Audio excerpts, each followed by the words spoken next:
Good evening, everybody. Hopefully everything's working well. I changed a bunch of stuff because the best time to change a bunch of stuff is always right before you actually go live and make sure everything's working. So, yeah. Hopefully everything's working. Hopefully you all can hear me well and everything's good. So, wow, a lot of people in the chat already. Good to have you all here. Good to see you all. How's things going? 7 p.m. What time zone? I'm in Alaska time zone, Barry. That's where I am. And right now, my phone is getting terrible reception. I just use it to double check the live stream. So if you didn't know, tonight's Wednesday night is Solar Creator Q&A. So if you have questions for me on stuff that I've been working on, reviewing, anything at all, then tonight is the time to ask, and we'll have a conversation about it. Good. Okay, it's working. If you don't have any questions at all, then you're welcome to hang out. I'm going to show you some spectacular footage. Every year about this time, I put together a highlight reel, so to speak, from everything that I've shot in the year. Most of it is drone footage because I like drone footage. And I'm going to play that for you in a little bit, and hopefully you'll enjoy it. But we'll go ahead and talk while we're doing it. So, tonight's question and answer. If you have questions, ask away in the comments, ask away in the chat. I'll do my best to answer them. No super chats or anything like that is necessary, at least not yet, because usually don't have that many people asking questions to where they're going that fast. But they're always appreciated. If you want to super chat, that's fine. So, say hello to people in the chat. Custer Ennis, too bad you'll be sleeping already. Oh, dang, so sorry. Barry, let's see. And Bretner. I'll be happy to know that the sky is not going to fall down in just 50 minutes here in see you tomorrow. 11 a.m., nice. Oh, well, hello from the past, because you're in the future. Brad Elston, good to see you here. AZ Drone Dude, Tom Buck, hey, you made it. That's awesome, brother. Good to have you here. Let's see. Boyce Fitzgerald, good to see you. Jared Spink, good to see you. Thanks for having me on your podcast. If you don't know, Jared Spink has a podcast that is called the Hive Podcast. And he had me on there as a guest. It was really fun. And if you want to see it, you can see it or hear it anyway on pretty much all the podcasting things. And I think I posted on Twitter. I posted a link. So yeah, go check it out. It's cool. We talked about a lot of things, a lot of really fun things. Rick Halber, good to see you. Hope you're doing well, my friend. Sunrise Water Media, good to see you. I know we were having a conversation about drones in the comments of my last video. Good to have you here. And let's see. J.R. Wiggins, good to see you. These live streams reviewable, so they do stay on the channel. I just unlist them. So if you there's a playlist and stuff that you can get into, and anyway, yeah, that's what's wrong. I don't have a hat on. That's why everything feels weird. Is that better? So they stay on the channel. You can. I don't think the replayability of an hour and 15 long show is that high that I think they should stay up on the channel, I guess. But I'll consider it. But if you click into the link that I post on Twitter or Instagram, Instagram doesn't stay up forever, but if you click into those links, you'll always be able to find it. Because I don't make them private or anything like that. I just unlist them. So, thanks, Brad. Yeah, it's like 6.5, almost 7 minutes of footage that I've captured over the last year. And most of it's drone footage. Some of it's other stuff, too. And some of it's stuff you've never seen. Actually, probably a lot of it is stuff you've never seen on this channel. But I think you'll enjoy it. And we'll have a conversation while we go. So, Gary Williams, g'day from Australia, Sydney, Australia. Good to have you here. It's Thursday morning. I know you guys live in the future, lucky. Yeah, Alaska lives in the past. We are dead last on the time zone changes, all that. Right after Alaska is the 24-hour international date time zone where everything flips to tomorrow. So it is what it is. Sometimes it's nice and sometimes it is not. So hopefully, yeah. Merrick P, good to see you. You feel warmer. Nice. Yeah, so I don't have a lot to talk about specifically tonight other than, if you haven't seen the GoPro 9, well, actually, yeah. I asked this question in the last video I posted, which was about the GoPro Hero 9 and Freewell ND filters, which they sent me, and it was nice. And if you haven't seen it, it's worth it to check out. You'll see some of the clips from it in the stuff I'm about to show you. But is it worthwhile for me to do a deep dive review of this thing, kind of testing, or compare this to the Insta360 the Osmo Action, stuff like that?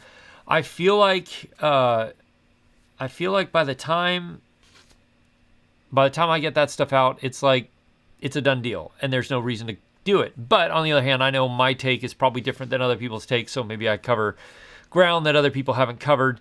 But would it be helpful for you to do like a deep dive review or talk about settings and stuff like that with the Hero 9? I'm curious. You can let me know in the comments. But if you haven't seen the video about the ND filters for the Hero 9, you should watch it after the stream because it's really good and it's fun. And Brenner, Alaska has real mountain ranges. We do have real mountain ranges. That's true. They are very big and very fun and daunting to try and hike through and stuff. So I know some of the things in the news, like DJI is coming out with a Mavic Mini 2, which will be interesting to see what that is capable of. I'm desperately wanting the Mavic the Mavic Pro 3, really, is what I'm excited about. And then, of course, they released the RS2 and the RSC2, both their new gimbals. I want to get the RSC2 and put it up against the Weeble S and the Crane 2S with the image transmission system and the focus wheel, but they haven't made that combination available yet. So I'm debating about whether or not to buy it and just start there and then get the other stuff when it becomes available, or if I should just go ahead and wait. You can let me know in the comments what you think about that too. And what else? That is about it, I think, news-wise. Insta360 also launched their new Insta360 One X, which is like the little all-in-one, kind of not modular, but all-in-one action camera. Looks interesting. I'm trying to get my hands on one because I do think it's I don't know. I think it's interesting. I like the form factor better, and the fact that it is also waterproof now, and it has 360 audio, which means it captures audio in all four directions. So you get this very directional audio, which I think is really important when you're doing 360 content. Yeah, I like to get it, stick it on a drone, and go take it inside of a glacier ice cave. Because what else would I do with something other than that kind of thing? So, Dronescape, good to see you. Okay, I'm gonna play the video. I might play it again later on, but we'll see. But for now, so all of this footage, I've captured all of this footage in the last year from my adventures in filming, some of which you will have seen clips of on this channel, and then a lot of it you have not seen clips yet. But it is fantastic. So enjoy while we talk about this stuff.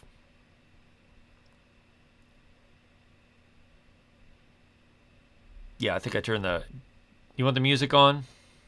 We'll leave the music on very, very low. Or just off. So, yeah.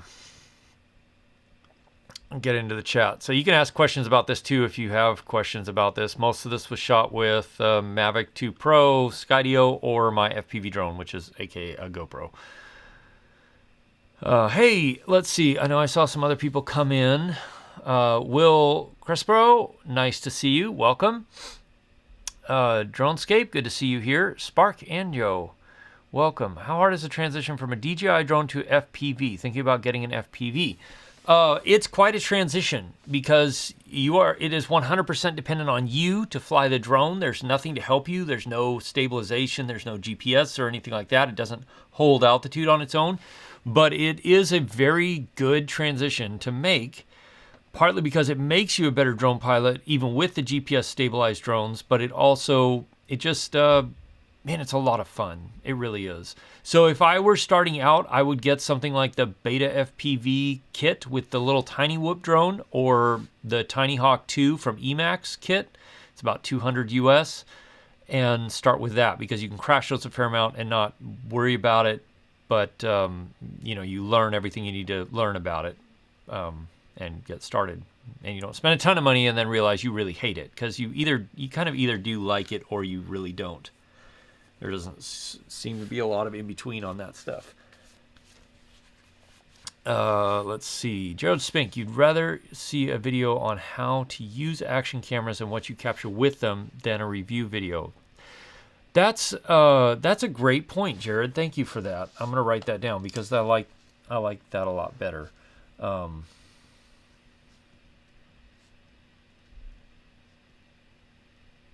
And I know the main reason most people do review videos, and part of the reason I do review videos, other than to help you make good decisions on what you might want to purchase, is it's searchable content. It's pretty easy to be found that way and get views that way. But I don't want to just do videos for views. I also want to provide value to people, and so I've got something I'm working on that I'm hoping to launch next month, aka November.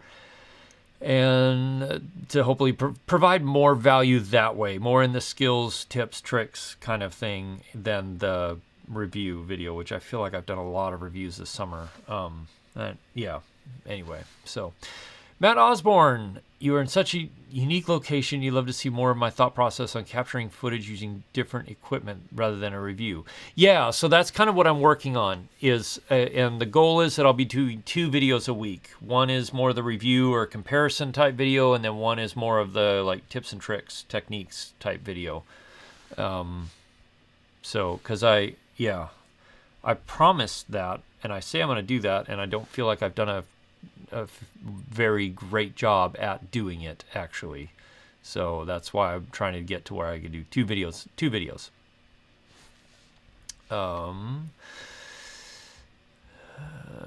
And Matt, let me know if there's anything specific that you're looking for. Jared's suggestion seems interesting, although I usually take a different approach on views. Yeah, I try, Lewis. I try and take a different approach on views, just because, and it's also why I'm a little late to get a lot of my reviews out there, is because I really do want to take it out into the real world and test it and try it out and see how it responds, how it handles things, how it interacts with things, and how it can be used even. And so, yeah, and then I'm trying to integrate more of story in my reviews, but not just story, but also tips and tricks as I'm going about to doing a review. So, like, I'm working on a Sony A7sIII astrophotography night low light shooting type video, but I want to do tips on how to shoot the aurora, or if I can shoot the aurora actually. Or how to shoot stars with it, how to do some astrophotography with it, just because I feel like that provides more value than just kind of at least what I feel like is somewhat the typical review of, hey, this is great, you should buy it, links are in the description. Which, if you want to help support a creator that you like, if you want to enable them to do more, then that is a way to do it. But I also don't want to just do that kind of a thing where it's like, hey, this is the latest, greatest, most amazing thing ever, you should buy it, use my links in the description. So that's partly why I want to do two videos. I want to do one that's focused on skills and techniques and tips. That'll probably be a shorter format, like 5 minutes ish, and then one that's more the review or the setup video kind of thing. Yeah, so anyway, Sunrise, when flying FPV, is my GoPro exposure in auto? No. So I basically never shoot anything in auto exposure mode. on my A7S3, I shoot in auto ISO, but everything else I control and set it. In GoPro, I will set the shutter speed and I will set the white balance, and I will let the ISO range from 100 to 400 max. I don't want any more than that. And so that's how I do it. So with the GoPro, that's how I set it up. So I got to pick the right ND filter for that occasion. And yeah, so. Dylan, met you at Byron last week. It was a pleasure meeting you too. Thanks for being here tonight. Yeah, I hope you guys had fun. I hope you enjoyed your time up there. You got some good photos. I hope I got some good ones. I'm gonna go back that way, I think, this weekend or something, and see what else is happening around the area. It looks like the snow levels are coming down a little bit. But yeah, I want to do some night astro photography this Friday, Saturday. So there it is. That was my highlights reel from the last year. So I got to start working on my new highlights reel now. Thanks, Rick, and thanks, Brad. I appreciate that. Let's see. Danny, good evening. Hope you're doing well. Bonner, good to see you. How long does it take for me to shoot and edit a typical video? Generally about a week. But there have been a few videos, like there's a video I'm working on now because I've been testing this as the Tamron 70-300. So I started working with this lens 2 weeks ago, and I will work with it for another 2 weeks, shooting bits of stuff with it, testing it, taking photos with it, and then I'll put together the review about it. So typically it takes me like 1 full day to shoot because my trips take at least 1 full day. And I mean like a full day, 14 hours, 16 hours sometimes, because I got to get to where I'm going, shoot, and then come back. And then it takes me half a day-ish to edit, usually. That's kind of where I end up. But then there's like, multiple days of like planning, watching the weather, thinking about how I want to go about the shoot, how I can communicate, what it can do, what it can't do the best. And so, yeah, generally like it's a week process, not a week of full-time work, but a week of like me getting up in the morning and planning and thinking, and then leading all the way down to the day when I actually shoot something. Sorry, my nose got really stuffed up right before we went to start the stream, and it got all stuffed up. I don't know why. And I did not just blow my nose on the carpet. Don't think that I did that. Yeah. Let's see. Brian Peterson says forever. Yes, forever. So, and that's the thing, like the GoPro Hero 9, the filters review, the latest video that I put on the channel. I left my house at 8 that morning. I drove for an hour and a half to get where I was going. I put my kayak in the water. I kayaked across the lake for an hour, 3 miles, with a healthy bit of wind. Hiked up to the base of the glacier, took an hour. Hiking across the glacier took 2 hours. And then I stood on the ridge line there for like 5 minutes because it was blowing so hard. I was getting scared that I was going to get blown off the ridge. And literally on the other side of that ridge where I was standing, where I was like, it's so windy, we're going to go back to the studio. It just is 3,000 feet, not vertical, but like 3,000 feet like this down to the ocean. It's just incredibly steep. And the wind was blowing a good 50 miles, maybe 60 miles an hour. And so, when you're sitting there to take a picture and you got to lean back like this so that you don't get blown off, it's a little scary knowing that, the right gust of wind could push you over the edge. So, and then too, our days are getting much shorter. So then by the time I had done that, the sun was starting to go down behind the mountains, and I had about 3 hours till sunset. So then I had to I had to walk safely as fast as I could across the glacier, back down the glacier, all the way to the edge, back down the mountain side that wasn't covered by glacier to the lake. And I got to the lake just as the sun set. And then I had 3 miles to kayak across before I basically lost most of the light in the last hour. I can kayak about 5 miles an hour on average. So, and I just made it, got my kayak on the car before the final bits of light disappeared. So, Yeah, it's quite a bit. Yeah. Matt Osborne, some amazing footage. Thanks for sharing.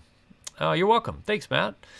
Dylan, it was great. You're back home in Michigan now, unfortunately. Looking forward to come back out in January. Nice. Well, if you come out in January, you definitely need to plan going out at night and trying to hit some Aurora stuff, because if we have a good Aurora display, it's spectacular. And January is a great time to see it.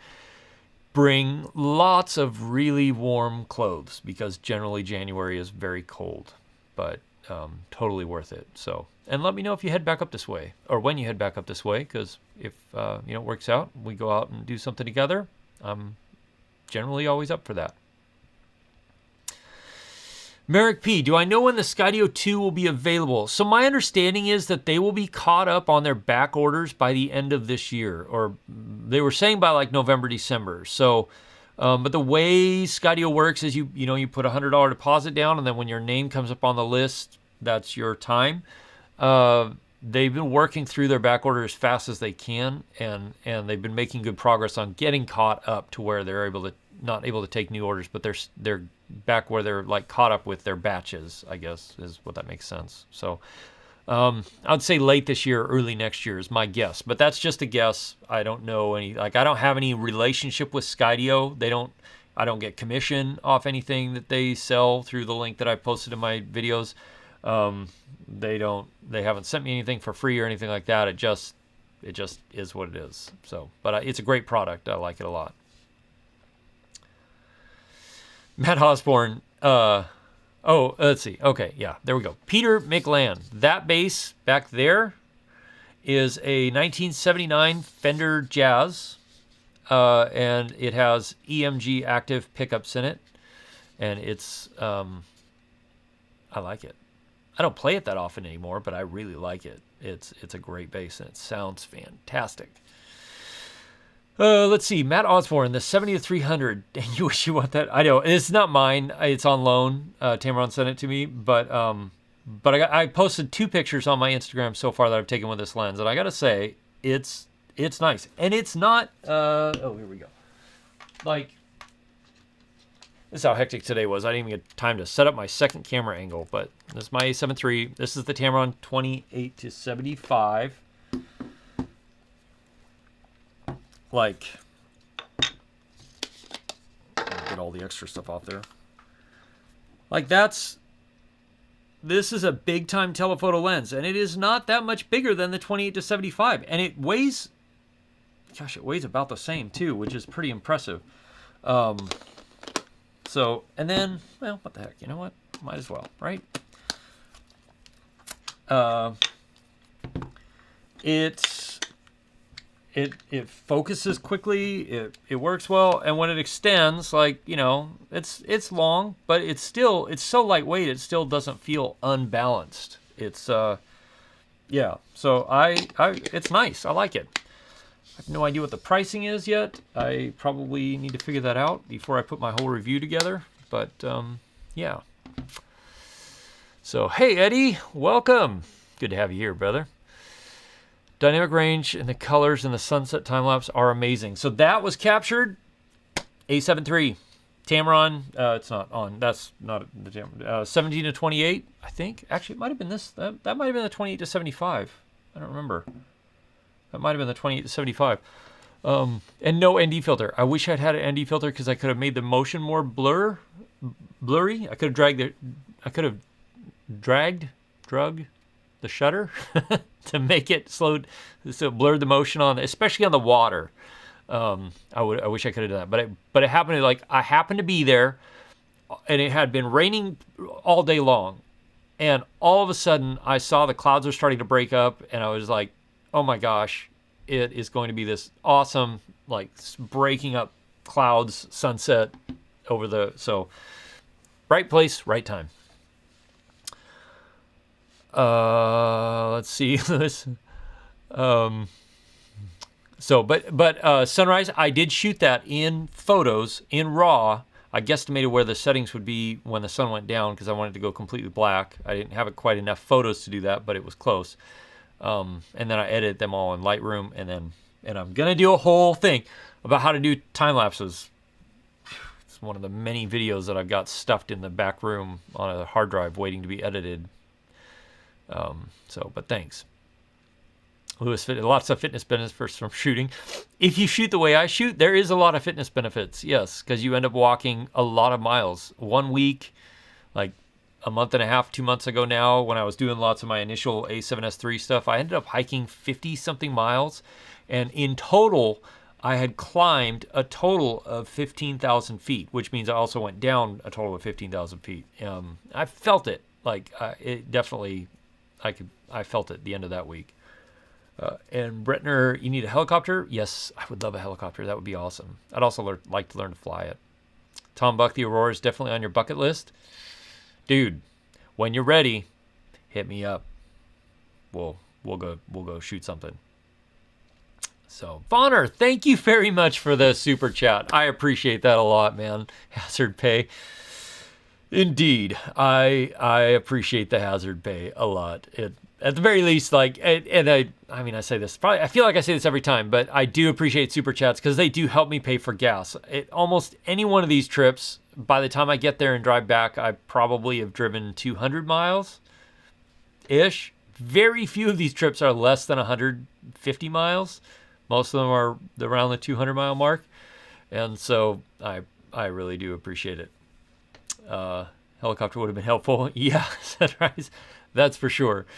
So let's see. Ethan Mitchell, what camera am I going to fly on the Thick? So the Thick is my big heavy lift FPV drone, which is 8 motors, 8 propellers. And it will take a full-size camera like this. Ethan, I'm watching for a Blackmagic 4K. And I'm waiting for the right deal on one. And as soon as I get one, that's what I'll be sticking on there. Probably with a Laowa 7.5mm or a 9mm lens on it. So,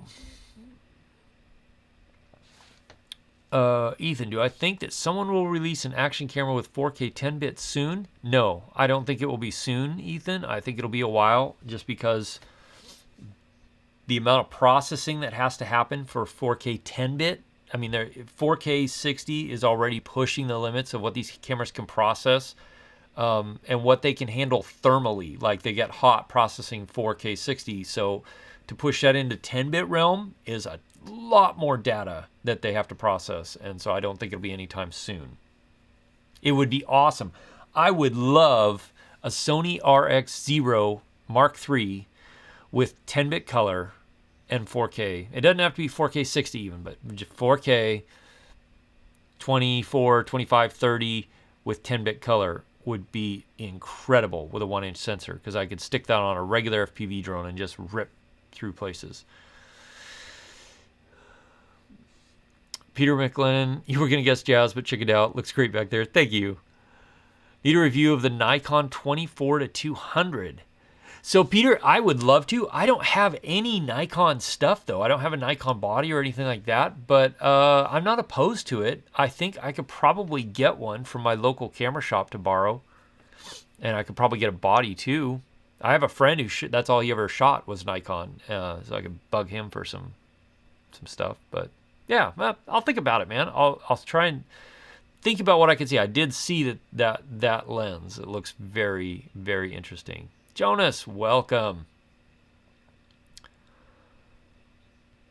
Matt Osborne, you just checked out those 2 images on my Insta. They're amazing. They are. I was like, oh, like I didn't expect to like the lens that much. But it has some really nice characteristics, which part of which is just the fact that it's a really big telephoto and you can really zoom in and really squish the background if you want. But yeah, it was like it, shooting directly into the sun. It performs well. Merrick P, would I consider the Canon R6 review? You're looking to switch to mirrorless, currently shooting the Canon 5D Mark IV, and you've got your eye on the R6, the new RF lens. I know I like Sony. My thoughts.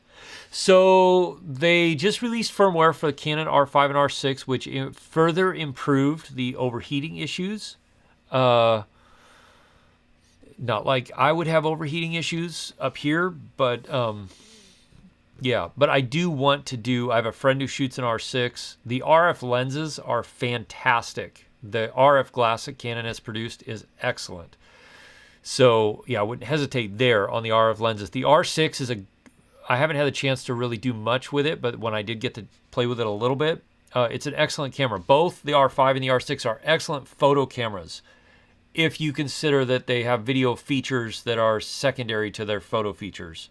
But the R6 is a great camera. It takes really nice photographs, and it does better than the R5 does in low light. So if you want to do astro stuff, or if you want to do low light stuff, the R5 or R6 actually has better signal to noise ratio, and it has better noise control in the image at higher ISOs. So yeah, I like Sony. I'm invested in Sony. I came from Canon. I really loved Canon, but the fact that they kept they kept crippling their stuff, was just, it finally reached a deal breaker for me, and so then I switched to Sony.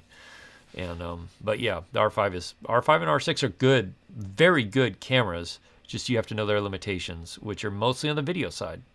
But the RF glass is fantastic. The couple of things that I got to shoot with it with my friends, really nice, really nice. So. Sunrise, you're looking forward to that whole thing about how to shoot time lapses. All right, Sunrise, I'll get on that video. I'll try and get it out here soon in the next couple weeks. I promise. So, Ozbeach Andy from Adelaide, Australia, doing well, man. A lot of Australians and I think somebody was from New Zealand, right? Wasn't somebody from New Zealand? I know a couple of you guys were from Australia, but I thought somebody said they were from New Zealand. Anyway. So good to have you guys with us, all you future people living in the future. Louis. Oh, thank you, Louis. Thank you. Eddie, let's see. Matt Osborne, damn, that lens is fairly cheap considering. $549, $649 for me in the UK. You don't really need it, but you want it. Actually, yeah, for $549, man, that's tempting. It'd be a great travel telephoto lens. So anyway, when I do the review of this, I am going to get a hold of the Sony 70-300 and do a direct head-to-head comparison between these two, because I don't see that anybody's really done that. And yeah, so it's funny, a lot of people have ragged on Tamron for not their build quality, the construction of their lenses and stuff, but like this lens here is 2.5 years old. It's gone with me everywhere, and it's holding up well. And it has withstood some terrible weather, I will say that. Let's see. Jonas, you saw a video on this camera and they surrounded the processor with RAM modules. No firmware will completely fix that. Yeah, it's true. And so I'm kind of liking it to this. Like, Canon is feeling the pain of developing mirrorless systems like Sony was a few years back. When Sony first started hitting the mirrorless stuff really hard, everybody complained about the fact that they overheated, and they did. Now with this A7S3, I mean, even with the A7 III has been pretty good, but with the A7S III, that problem has been fixed. Took them a few generations, but they were able to do it, and I think Canon will probably maybe not take as many generations, because Canon does well at engineering in general. Like, they know what they're doing. So, yeah. Brian, we could always do a thermal review of Canons. You've got that thermal camera. That's true, man. We could. It'd be interesting to take them out in the middle of, like we're planning on doing this weekend. Go out and shoot at night in the cold and see how they look on the thermal camera. In fact, bring it. You should bring it just for fun. That'd be interesting. Let's see. Jonas, you would learn a whole lot from a time-lapse tutorial. All right, I'll do that. Yeah. Oh, so I know, like, last week I'd said I was going out to shoot the Aurora, and I was. And then we had this massive weather front move in that just ruined all the Aurora shots for the big, like, the highest storm we were supposed to have. It's very disappointing. Really, really upsetting. We'll still go out and try and shoot some more, and there'll be more storms, more Aurora activity this year. But yeah, I was really bummed about that because I really wanted to go out and film the Aurora and check it out, but didn't have a chance to. So, But I am going out this weekend. We're going to do some very low light photography and videography with the A7S III. It's going to involve some fun stuff. Glaciers, ice caves, stars, cold, lights, you know, things like that. And friends. At least the friends that are crazy enough to go with me on stuff like this, because it's going to be cold. It'll be like a 3-mile hike in the dark across rocks to a glacier. It'll be fun. Oh, man. Yeah. Eddie, you ordered a 7-inch long range. Eddie, were you here when I was playing all the footage? Like I did my highlights reel. I'll play it again later toward the end of the stream. But yeah, if you definitely will want to stick around and see that, because I got some FPV stuff on there. But the 7-inch long range quad from iFlight also totaled your Mavic 2. I saw you totaled your Mavic Pro 2. I'm so sorry, bro. That sucks. Like when I lost my Mavic Pro 2 in the crevasse in the glacier last year, it was not a good feeling. I still want to get that thing back. I still want to get the SD card out of it because there's some great footage on there. But I don't know if anything is left of it by now. Let's see. And Bretner, you lived in New Zealand for 20 years. They don't really have real mountain ranges either, but you love them anyway. You know what's interesting though? New Zealand does have glaciers. New Zealand does. And the funny thing is, like, we do have huge mountain ranges. We have huge mountains here, but a lot of the mountains you see me climb are actually not that high. Like most of them are 3, 4, 5, 6,000 feet. You can easily go find ones that are 12, 14, 16, 20 if you want to, but you know, I don't. Thanks, Sunrise. Thank you for shouting out my Instagram. And then, yeah, I post a lot of stuff on Instagram and Twitter that doesn't get into the videos, just little snippets, behind the scenes stuff. And so if you want to see that kind of stuff, that's a good place to follow me. Yeah. Miguel Martinez, you're inspired by what I do. What's the best advice on turning content creation into a business? How to get my start with video? So Miguel, let's see. The best advice to turning content creation into a business is, 1, start shooting like crazy. Like, go out and film everything you can possibly film, not even with the intention of doing something with it, like posting it somewhere or anything like that, but then take it home, put it on your computer, and edit it, and just work with it and see, because so quickly you will learn the things that you didn't realize you did but you hated, I guess is what it's so quickly you will learn, like, oh my gosh, that didn't work at all because I didn't have the exposure right, or that didn't work at all because I was too jittery or too shaky or whatever. So shoot tons and tons of stuff. And then when you start getting stuff that you like, then start putting it out there, start posting it. And then if you want to like jump into a business and start doing it, the best way to do it is go out and offer, have a reel that you've already developed. So you've already shot a couple of things just for yourself, just for fun kind of stuff, but stuff that you can show other people that is good. And the way to judge if it's good is consume other stuff that is really good, because that will develop your taste for what is good and what isn't good. And then go out and try and find, maybe 5 businesses that will let you shoot a short, small promo video for them, a 30-second social media video or something like that. It needs to be short and it needs to be small, because otherwise you're giving up too much for free, in my opinion. And then shoot those things, and then see where that leads, because a lot of times those businesses will come back, and then you can go, I'd love to shoot something else with you, but this time it's going to cost you $500, $1,000. Pricing in your area will be drastically different from what it is in my area, but and then just continue to go down that way, hopefully that makes sense. That's essentially how I got started doing a lot of the video work that I'm doing up here with clients, is they saw some stuff I did on YouTube, they saw some stuff I posted on Instagram, and it has just kind of snowballed from there. So yeah, Jonas, definitely. Smacksum? Thank you. Thank you for the super chat. I appreciate that.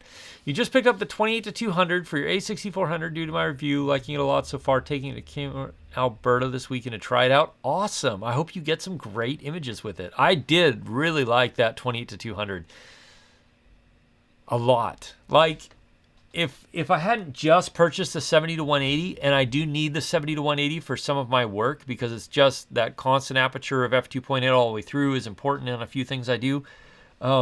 That 20-200 is fantastic, and it's so much smaller. Like, it's this size, but you get 200. So then all I would need is the 28-200, pretend this is it, and the 70-28, and you're basically covered to film tons of stuff in 2 very small lens packages, which is great.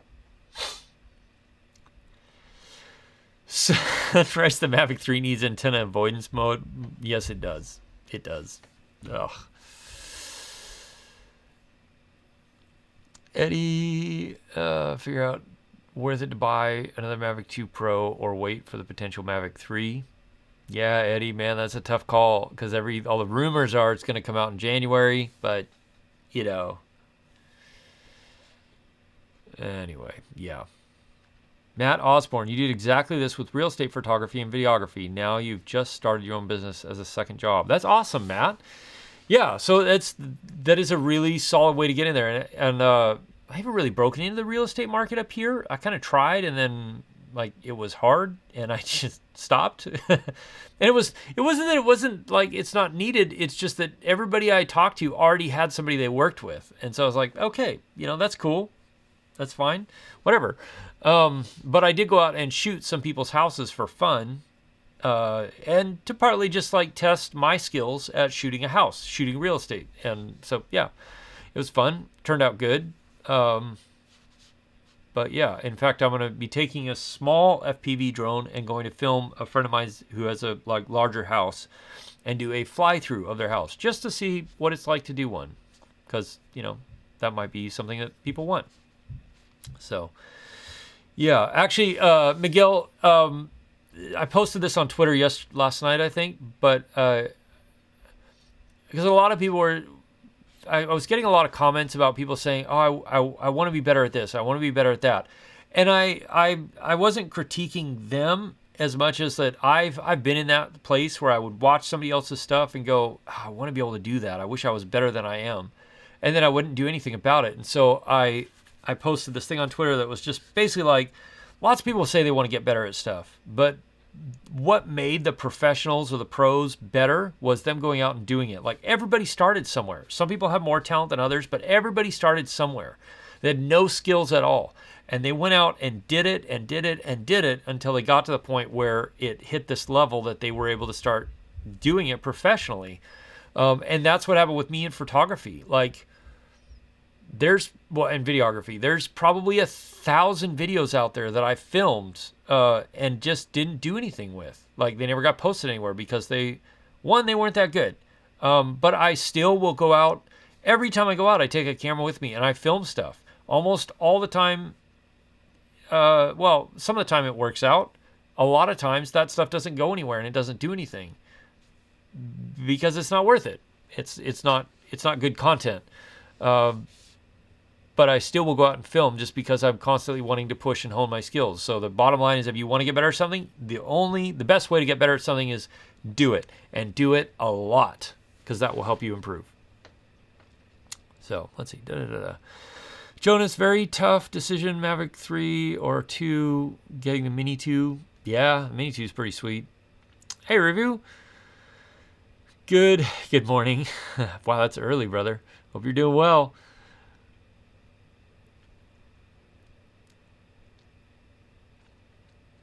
Will Crespo, about how to price. How do you figure out how to price? Steven. I will be messaging you after this with apologies for not responding to your response to my earlier message from 2 weeks ago. But how about next week? Would next week work for you? Let me know. So I'm sorry about that. That completely is my fault. Well, Crespo, so how to price is difficult. And that is probably the most difficult thing to learn to do as an entrepreneur, as a solo creator, like, because you have a lot of factors that go into how to price something. One, if you're going to, what does your market support? Like, what will the market pay in your area is going to be really different from what the market will pay in another area. And that, yeah, excellent, Stephen. Let's plan on it then. So learning how to price, there's that aspect, but then there's also the aspect of, like, if you're just starting out, you can't charge the same as somebody who's been doing it for 10 years. You just can't. Like, you've got to start out somewhere. So, but the best thing to do is start poking around, find out if you can, look up other photographers, videographers in your area and see. A lot of times they will have stuff listed on their websites. That'll give you a ballpark. And then you need to start figuring out, like, I got this many hours into a project in general. Like, for me to do a client video, it's generally like 24 hours of work. Maybe 20. If I do a really good job at preparing and the client is really on their game, then I could probably do it in 15, 16 hours, 2 days. So, but then that breaks down to, like, okay, so then you need to make this much to survive, or you should be, making about this much in your area for somebody who has skill and talent and equipment. Then you can kind of break that into, what other people who are skilled in what they do are making per hour ish. But it just, yeah, it's a really tricky thing. So that, doing the first couple for free on your time and on your dime, going out and saying, I'd like to make a 30-second ad for you, and do it when you're just starting out, will teach you a lot about a lot of things. One, about how long it'll take you to do a 30-second ad. And then it'll also kind of push you into to kind of knowing, where you can maybe start out your pricing, whether it's $500 for a 30-second video or it's $1,000 for a minute video, whatever it is. But yeah, a lot of, it goes into so many different areas. Like, you could talk about day rates. Like, a day rate in a lot of places it's $1,000 a day for a 10-hour day. But it just breaks down into so many different areas. I don't think Alaska's probably not at $1,000 a day, at least not right now, not with the work I'm doing. But probably pretty close. So yeah. So I just, it's complicated. Read some books about it for sure. And then keep joining my live streams and asking me. So, hey, T and Rocky Raccoon, good to see you. Barry Wallace, thank you very much for the super chat, the super sticker. I appreciate that. Super. I'm flying. Thanks a lot, man. I really do appreciate that. So, y'all have filled my gas tank up for the next adventure, which is happening Friday night in the cold with a friend who's crazy enough to go with me in the dark. Yeah. Yeah, so I hope that answered your question, sort of. It's like probably the most convoluted answer I could probably give you. But start off with going, okay, this is about what other people are charging in my market. But if they're really well established, they've been doing it for 20 years, you can't charge that to start out with. So maybe start at half of that. And then also look at what's a livable wage in your area. Not necessarily what is like the bottom line starting dollar, like minimum wage, but what's a livable wage in your area. Like here in Alaska, it's between $20 and $25 an hour if you have a family. So, which is about, like, if you're going to come into it with thousands of dollars of gear and technical expertise and know-how and how to create something like that, then you should start at $20 to $25 an hour if you're in Alaska, because you have to invest in gear. But then you should quickly grow beyond that, because $20 to $25 an hour is like basic cost of living here with a family. You need to get above that to where you can actually replace gear. reinvest in your business and turn a profit. So, but that goes hand in hand with developing your skills, your client base, and building demand for your services. I feel like that was a really convoluted answer. I hope so. I hope it makes sense. Thanks, Jonas. One day you'll get to hike with me. That sounds good, man. People that do hike with me, Brian, who was in the chat earlier, I don't know if he's still here. We've got a joke about me when we go hiking, because I always am like, oh, up there looks really interesting, and I want to see what's up there. I want to see if there's anything good to go take a photograph of. Merrick P, thank you for the super chat. Thank you very much. And so the joke is that I always say, I'm going to just run up over there real quick. And in general, it's not that my sense of direction and my sense of distance and my sense of height and scale isn't good. It's just that I vastly overestimate how fast I can move up a steep mountain with gravel and rocks and whatever to get somewhere. So the joke is that I always say, I'm going to just run up over there real quick to take a picture or to see what's up over there. The reality is, when I say that now, I know that means I'm going to go climb 2,000 feet, half a mile, and see what's up over there real fast. And then I will go and do it. So, and I do move quickly, but if I have people with me, I'll go at the pace that people can go. I'm not into like making other people miserable. I want you, if you're going to go with me, I want you to have fun and I want you to enjoy the trip too. So, but yeah, a lot of times if I'm going with people who are slower than me, I will do that a lot, where I'll be like, I'll be right back. Just keep going this direction. I'm going to run up over there real quick, take a picture, and I'll be back. So, yeah. Brian says, it's like 2-3 miles away and you felt long legs, leaves you smoked. Yeah. Jeez. It is guilty as charged. But I do a lot of this, so I'm kind of built for it. So like that glacier hike, that was 18 miles total and 3,000 feet. And walking on glacier ice is much more difficult and taxing than you think it is, because it's not like walking in snow. It's not like walking on normal ice, or people like it was, because it's like concrete. I mean, it's incredibly hard and incredibly dense, but it also is extremely slippery, and there are no level flat spots anywhere. So you're constantly adjusting your footing and trying to hit good spots with the crampons to make sure they dig in and give you grip and all that. And then you're watching crevasses and you're looking at these holes that go down 200, 300, 400, 500 feet. You don't know how far down they go. They just go down.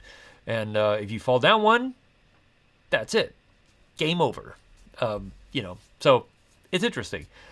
But yeah, I went as fast as I could because I knew I had very limited amount of time and amount of light to get there and get back. And I did not want to be on the glacier at night, or after sunset. Just didn't want to do that. I will walk all kinds of places in the dark, but on a glacier is not one of them. And so, yeah, that was, I think that was the most challenging hike I did this summer, just because the intensity of having to do it in a very limited amount of time. And yeah, so. Merrick P, what's the best time of year to visit Alaska?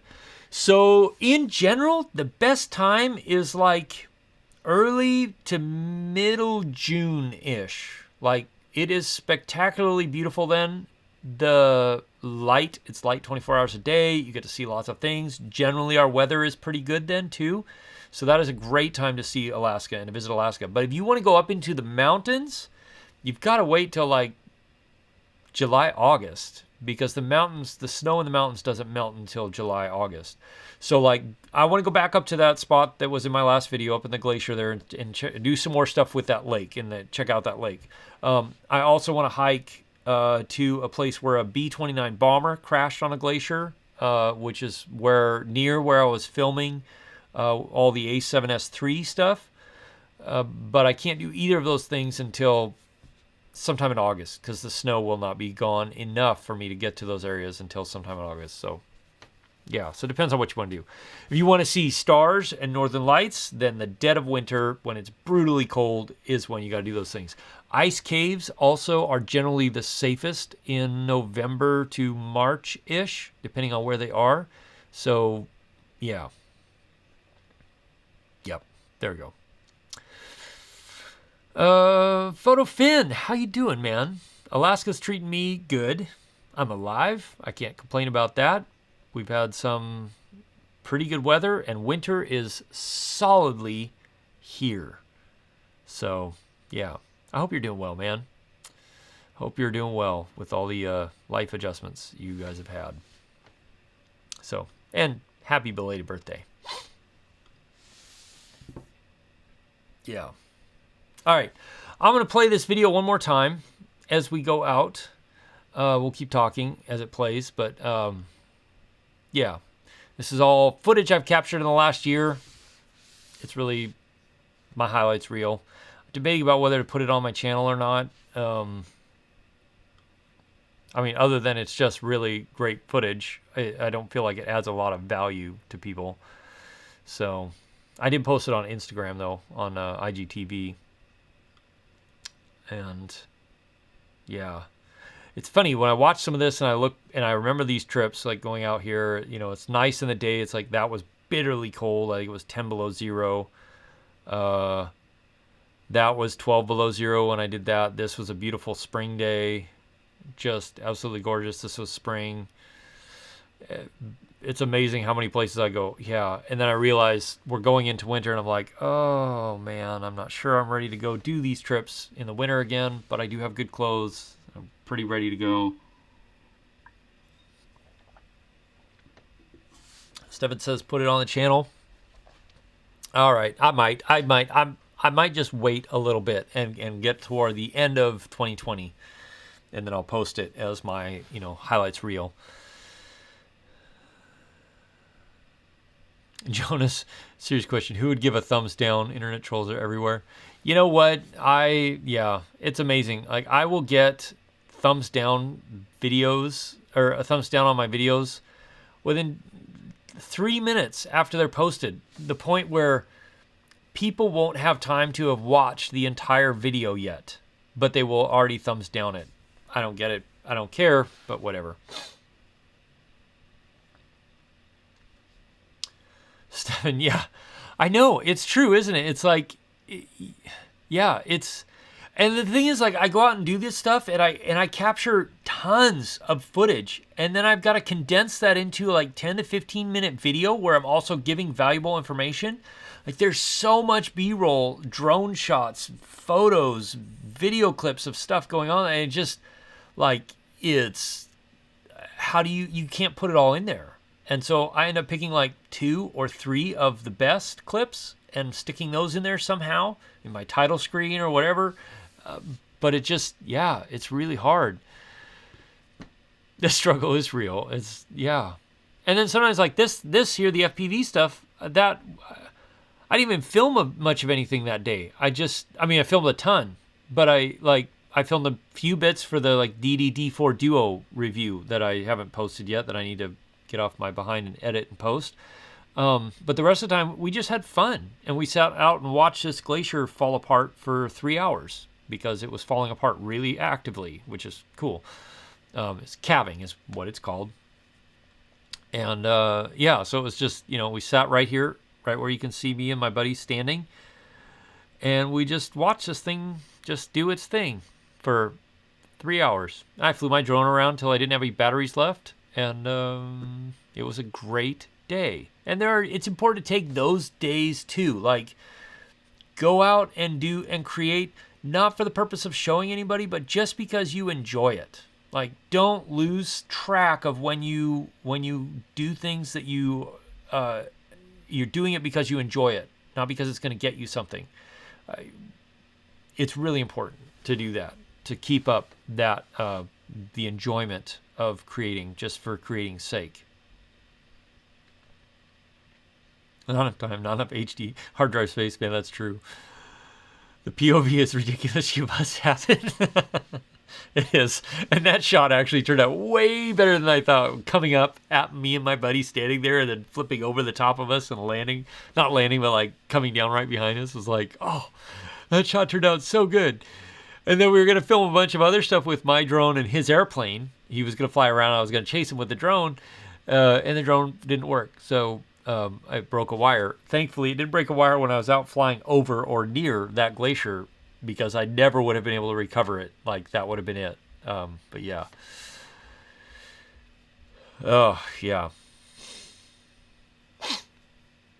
So, like, just behind this mountain range is a glacier. And on that glacier is a B-29 from 1952 that crashed that I really want to go back and see it. And it's just, that was directly behind what you're seeing now. But, yeah, I just... You know, I went up there twice this summer, and both times either weather moved in or something happened to where I just, like, I couldn't make it work. I couldn't get there, and I just, it wouldn't work out. So, yeah. And then this is with the Mavic Air 2, this little building perched up there. It was a mine building way up. I mean, it's just thousands of feet above on the edge of this mountainside.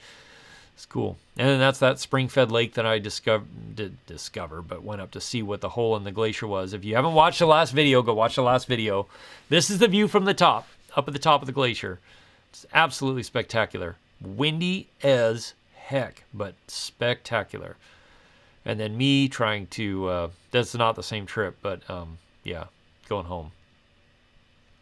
Just, I do feel fortunate to live here and to be able to experience and do the things I do. And that's partly why I do so much of the videos that I do out and about, is just because I want other people to see and experience some of the stuff that I get to see and experience. And Alaska is tremendously, incredibly beautiful on, so thanks, Lewis. I really do appreciate that a lot. Yeah, I like flying FPV drones. It is so much fun. Just ridiculously fun. And I think this is my favorite time lapse I've ever captured. Just happened to be the right spot, right time. But man, was it a beautiful time lapse. Turned out just incredible. But I didn't set the number of shots I needed to be long enough to capture when it went completely pitch black, which is my... I guessed. I was like, 800 photos, go, because it was like happening. And I should have gone for 1,000 because that would have been perfect. Oh, well. So, all right, everybody. Hey, I appreciate you all being part of this channel and being here, hanging out with me tonight. I'll be back same time, same place next week, of course. But in the meantime, there'll be some other videos coming this week that I hope you'll enjoy. Yeah, I say this every week, but it's true. I really do appreciate everybody who's part of this channel and part of this community, and the friends that I've gotten to know through this kind of stuff. It is a blast. It's awesome. It's a fantastic community to be part of. So if you're going to be headed to Alaska, you should definitely hit me up for advice at least. And if there's a chance that we could get together and do something together, it'd be a blast. I'd love to. So, but until next time, everybody stay safe, be careful, be smart, and yeah, we'll see you again soon in the next video. Cheers, everybody.